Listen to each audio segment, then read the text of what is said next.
welcome into the Sporting News Studios Tom Vandervoort with longtime NFL assistant Alvin Reynolds, coach the Pittsburgh Steelers. Great defense last year. Everything looked good. They went into Denver, and they lost in overtime to Denver Broncos.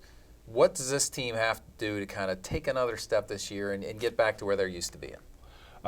Really, I just think they need to shore up, some positions that they weren't as strong with last year. Just add more depth, I guess I should say. Because really, it's a veteran team, and they're still loaded on both offense and defense, and they'll be hard to beat again. So, Ben Roethlisberger took a beating last year. How important is it for Pittsburgh to keep him upright and just keep him off his back? We know he holds the ball and takes shots to make plays. You know what? I don't think it's, when we say upright with him, it's really hard to bring down Big Ben. Yeah. Because that's been years playing against Big Ben, man. You have three guys on him, and he'll still flip the ball and get it off, I think it's more so, like you're saying, maybe part of him too, not holding the ball as long.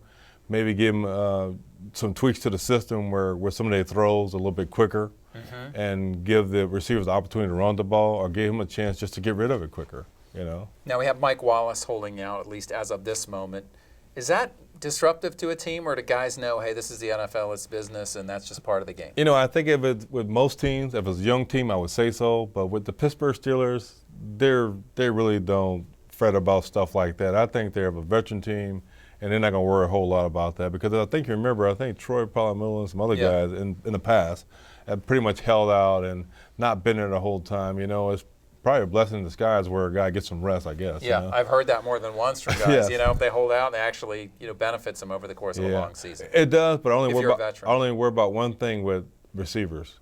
Those fast twitch guys, the guy with those tight muscles, and you worry about them getting a pull, either hamstring or quad when they're coming back, and haven't had that work of training camp and had to have that regiment, the off-season program with the strength and conditioning guy.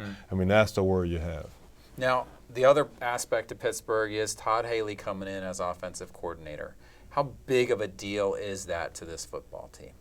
I just think the big part of that is just really the guys getting used to Todd Haley.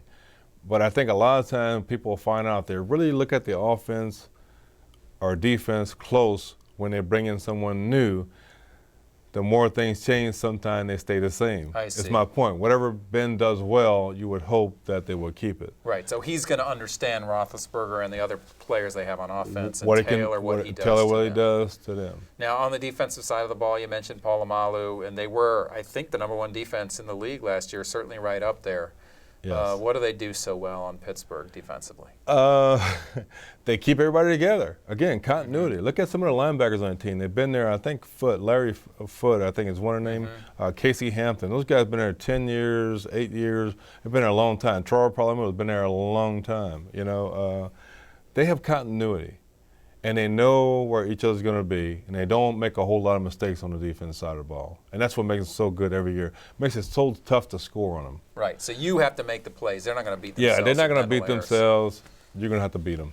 You got to make the plays. All right. So in the NFC North, obviously it's always been them and the Ravens. We know the Bengals are pretty good this year. Where do you see the Steelers ending up record-wise? Keeping everybody healthy, Ben and offense running smooth like I think they will, and the defense, again, together, one more year with continuity, I see 14-2. Wow, that's a good record. Yes.